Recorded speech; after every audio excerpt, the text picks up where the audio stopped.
আসসালামু আলাইকুম সবাইকে আমন্ত্রণ জানাচ্ছি আমার আজকের পর্বটি দেখার জন্য। আমার আজকের রেসিপি মাছ ভুনা। ঘরোয়া মশলায় সেরা স্বাদের মাছ ভুনার রেসিপিটি আজকে আপনাদের সাথে শেয়ার করব। কোনো রকম স্পেশাল মশলা ছাড়াই সবচেয়ে কম উপকরণে কিভাবে বেশি স্বাদের মাছ ভুনা করা যায় সেই রেসিপিটি আজকে আপনাদের সাথে শেয়ার করব। এভাবে মাছ ভুনা করলে আশা করছি সবারই অনেক পছন্দ হবে। তো আশা করছি আমার আজকের রেসিপিটি আপনাদের কাছে অনেক ভালো লাগবে।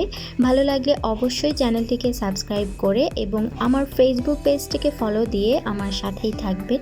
চলুন তাহলে রেসিপিটি শুরু করা যাক। তো আজকের রেসিপির জন্য আমি এখানে 5 টুকরো রুই মাছকে ভালোভাবে কেটে ধুয়ে পরিষ্কার করে নিয়েছি এবং এগুলোতে সামান্য পরিমাণে হলুদ, মরিচ এবং লবণ দিয়ে একটু মেখে তেলে ভেজে নেব। ভাজার জন্য একটি প্যানে তেল দিয়ে তেলটা যখন হালকা গরম হয়ে গিয়েছে আমি তাতে মাছগুলো দিয়ে দিয়েছি।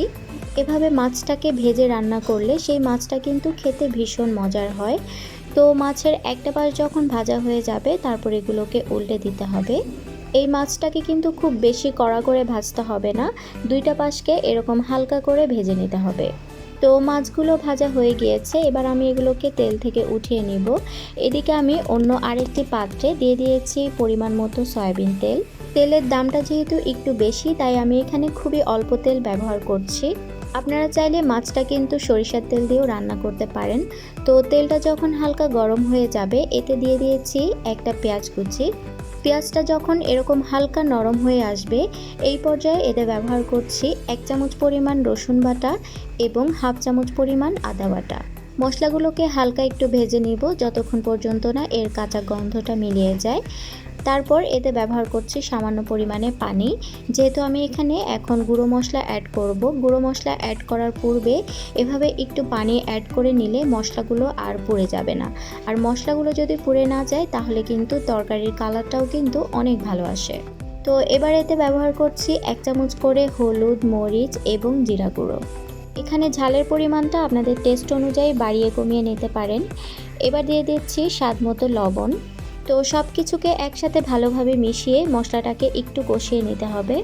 যে কোনো রান্নার ক্ষেত্রেই মশলাটা ভালোভাবে কষানো হলে কিন্তু তরকারির স্বাদটাও অনেক ভালো আসে। তো যখন তেলটা এরকম ওপরে ভেসে আসবে এই পর্যায়ে আমি এর সাথে ঝোলের পানিটা অ্যাড করে দিচ্ছি।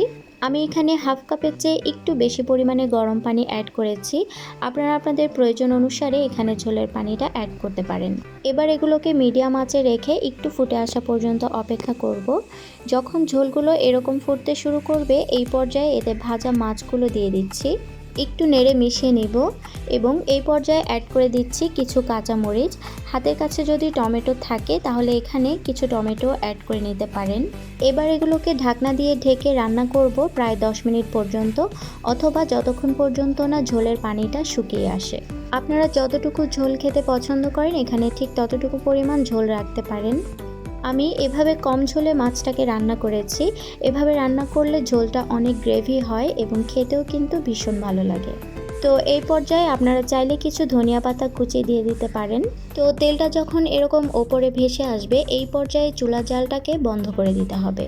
এবার আপনাদেরকে পরিবেশন করে দেখিয়ে দিচ্ছি মাছটা আসলেই কতটা লোভনীয় হয়েছে। এই তো সেই সাথে রান্না হয়ে গেল ঘরোয়া মশলায় সহজ রেসিপিতে সুস্বাদু মাছ ভুনা। যারা রান্নার ক্ষেত্রে একেবারেই নতুন তাদের কিন্তু আমার আজকের রেসিপিটা অনেক কাজে আসবে। খুবই সহজভাবে রেসিপিটি দেখানোর চেষ্টা করেছি, আশা করছি সবারই অনেক ভালো লাগবে। তো রেসিপি ভালো লাগলে চ্যানেলটিকে সাবস্ক্রাইব করে আমার পাশেই থাকবেন। আজকে তাহলে এখানে বিদায় নিচ্ছি। ভালো থাকবেন সবাই, আল্লাহ হাফিজ।